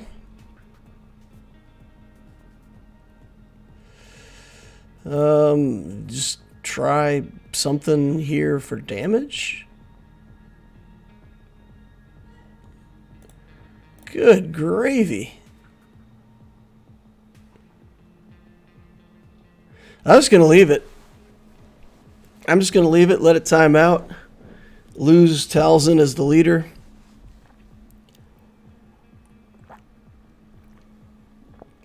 And then, I mean, Marin Zombies got to be less of a problem than Marin Zombie with Talzin, which I'm going to lose anyway, because as soon as I start taking turns, I'm going to die of plagues. So yeah, we're just gonna let this one time out, and then we're going to have to kill that Marin 3 times.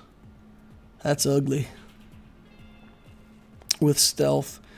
We've got Padme, who might be okay-ish in here, I guess. We've got a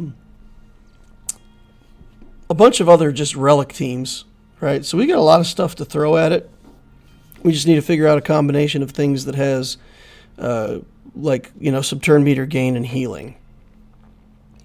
And just as long as we can stay ahead of Marin. Talzin was doing a lot of that damage, so once she's out, I think there'll be fewer plagues. Not a lot less, though, because Marin's still doing the 3 auto plagues when she gets that stealth ability, huh? Oof. Nasty. Did you use Mace? He removes stealth. Mace is on defense. Mace is in my Qui-Gon Jinn team. I think the team of Qui-Gon Jinn, Anakin, and Mace is really good for 3v3. Your opponent has to do something against it. There's plenty of teams that beat it, but you know your opponent has to jump. And sometimes my opponents waste really good resources on the Qui-Gon team, so I feel like it's worth putting it on defense just to make people waste resources on it. Mace is a good character now. If I had Ki-Adi-Mundi relict, I would probably put Qui-Gon, Anakin, and Cam in that team and run it that way and keep Mace on offense. But my Cam is like gear 8. He's still, you know, trash tier. So I don't see that being a relic anytime soon. Unless our guild suddenly decides they're going to go back to farming the light side Geo stuff, which, no, that's not a possibility at this point, right? We're all farming the new TB for good. Antonio says, good luck with GAC. Early start tomorrow. Got to have fun. See you later. All right. See you later, Antonio.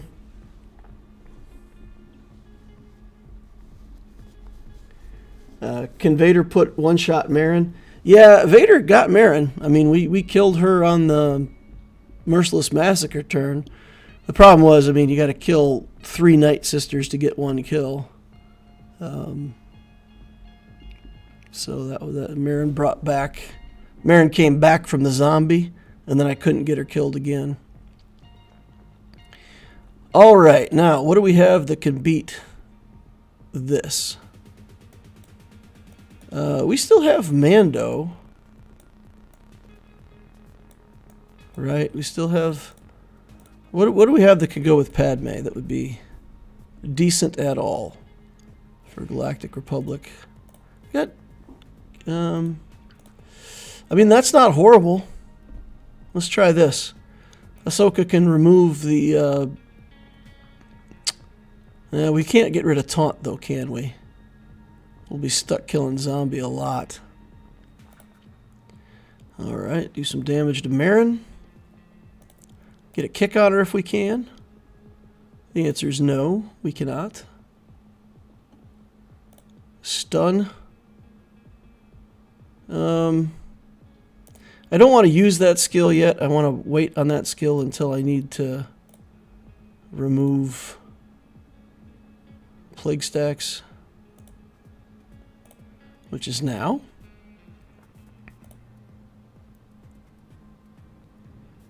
Okay, get zombie out of here. What? Man, come on. That's one. Put her on fire. Here we go, that's two. Next time's for real, Marin. Next time's for real. Get her! Ha ha ha. Alright. Go Padme. Definitely would not have won this battle if Talzin was still in the lead. Okay. 4 battles to get those Night Sisters out of here, but we did it. Now let's go to ships and see what waits for us over there. I don't see an Executor in the window. Still there. So we got a... Okay, Executor with a Slave 1 start. Interesting, interesting, interesting. I think we still use the Profundity here. I think we still try to kill the Slave 1 first. Bringing in Xanadu Blood as a reinforcement doesn't work that well against my Profundity, I don't think, with the reinforcements that I use. So we should be good. We should be good. He's got 2 reinforcements, so it's just going to be the 2 bounty hunters. Alright. Let's make this work. Xanadu Blood not in the starting lineup. That's unusual.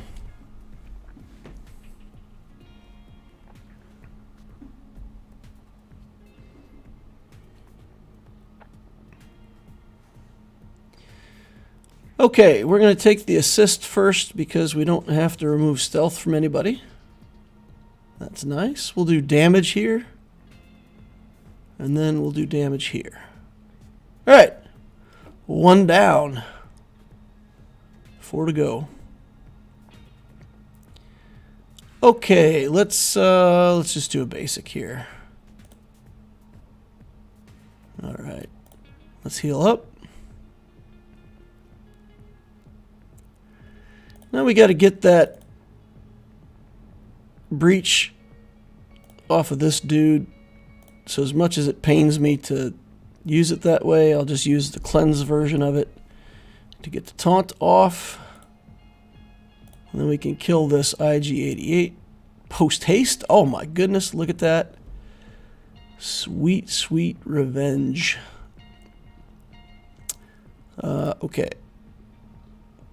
Nothing to see here. Do that skill. He'll heal up because that's what he does. 1 instance of Razor Crest down, 1 instance of Razor Crest to go. I think they just default to that when things are too hard. They're like, man, this Razor Crest is good, but it dies too easy. Like, we tried 6 different things. What are we going to do? Okay, we'll just make it live twice. Right? That's the standard thing. Just give it a second life. Give it a 1-up. Newt Gunray seems like a good character. Not quite good enough. What do we do? Just give him a second life.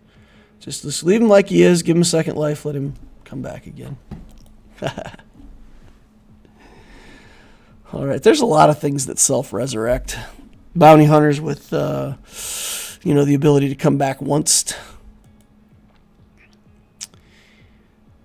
This is actually a really dangerous. Oof. I hate this. So he's got the 3 attackers in the opening lineup. It makes it easier to kill Anakin, but Ahsoka does so much damage in that ship. It's bonkers. Bonkers damage. So we'll do this matchup. We do still have the First Order fleet we can clean up if we need to.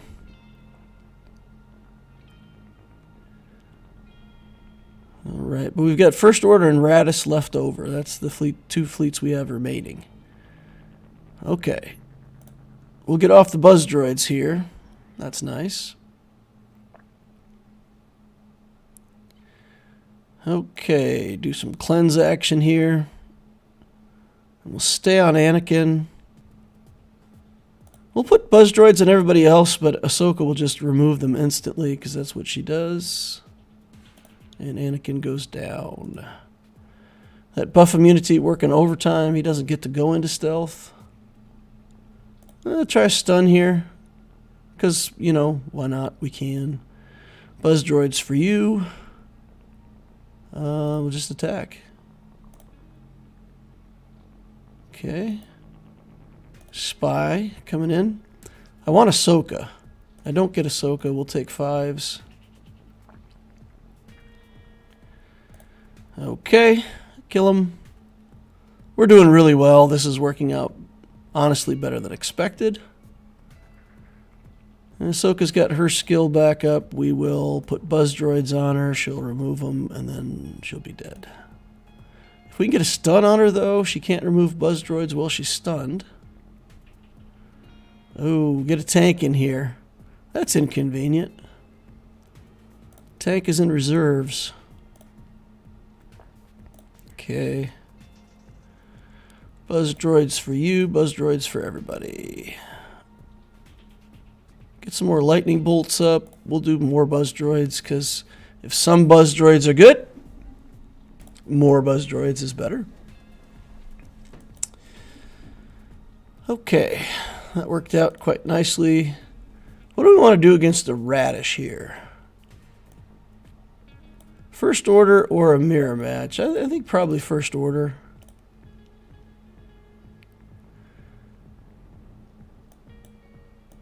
Let's go with the finalized fleet. In we go.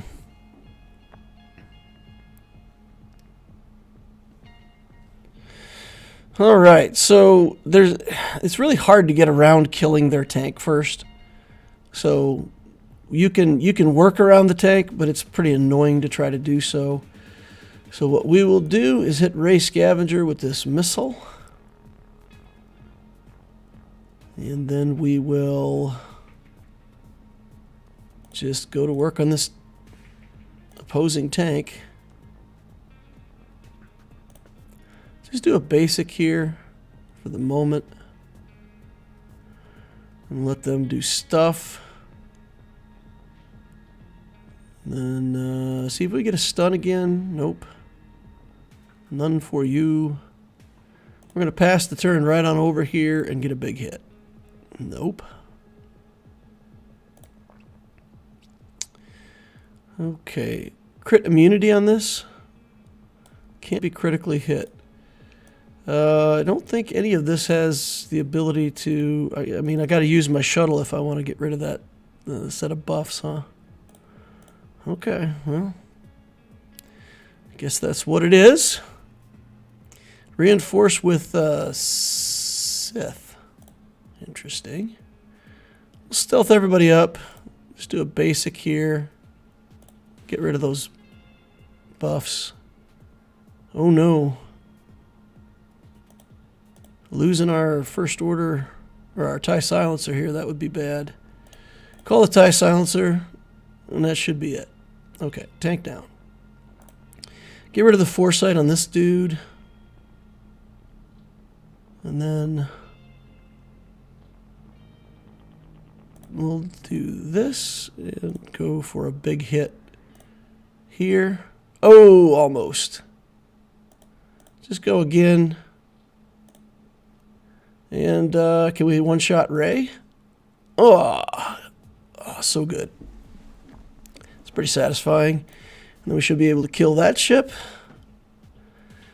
Reinforcements are delayed, of course, against First Order. You lose 20% of your turn meter when you reinforce. Oh, come on, man. I went for the kill there and got nothing. All right, die.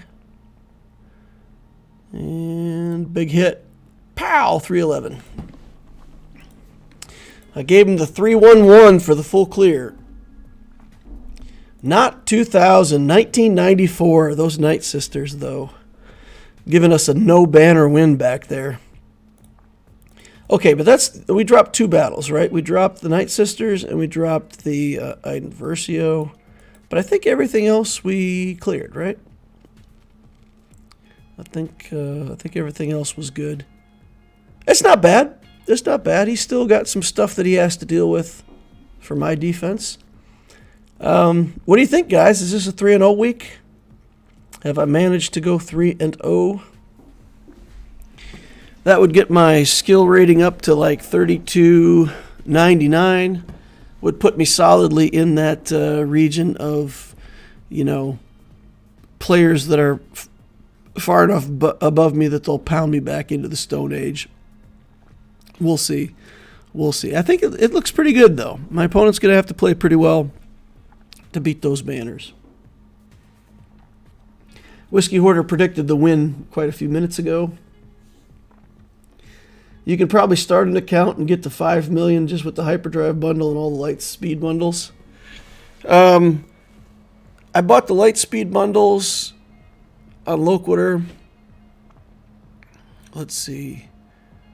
25 times 5, 15, 20, 300, 450. I think with the ships and characters off those light speed bundles for a new count that was just like hyperdrive, it would probably be about 1.4 million galactic power for those 2 bundles plus hyperdrive. Because hyperdrive gives you like 630, and you'd probably pick up another 800,000 from those bundles, something like that. So I think hyperdrive plus the current lightspeed bundles that are out. If you also bought the SLKR and Ray ones, that would be another 1.2 million on top of that. So you'd probably be at between 2.6 and 3 million. So yeah, I mean for 2024, it's going to be very legit to say buy the hyperdrive bundle and any lightspeed bundle that comes along, and you'll be catching up quickly in the game. Yep. All right, guys, we're gonna wind things down there. Yeah, I appreciate all you guys coming out, hanging out, chatting, talking, watching me play this GAC. We got through it. Got a full clear. Got my Ray worked on a little bit. Man, I put 2 sets of Kairos to get her off gear 9. Used 2 more sets to get her off of gear 10. And then she's stuck here again with 2 more full Cairo sets. So that's, 100, 200. So I've put 400 into her already. I need 200 more here, and then 100 more to relic her. So she's still 300 out. 700 Kairos for this Ray. Oof. Ooh, ooh, oof. That's that's a lot. Got Malicos started too. So again, we're just going to be waiting forever to get enough Kairos for all these characters that I want to build. Cairo for everyone. Lightspeed bundle Cairo, that's what they need. They need to do a pack that's just like 2,000 of each kind of Cairo. 2,000 prods, 2,000 computers, sell that for $10. That would be fantastic. That would be the best Lightspeed bundle ever. What do you think, guys? Would you buy that? Yeah, everybody would buy that. That'd be free money. All right, thank you all for coming out. end of the stream things, subscribe if you want to watch more stuff in the future.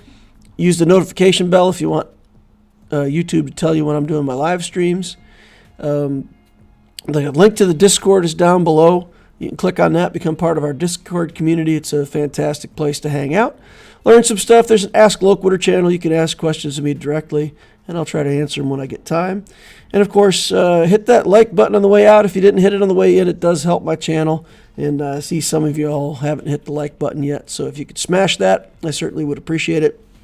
Thank you all for watching, and I will see you all in the next holocron.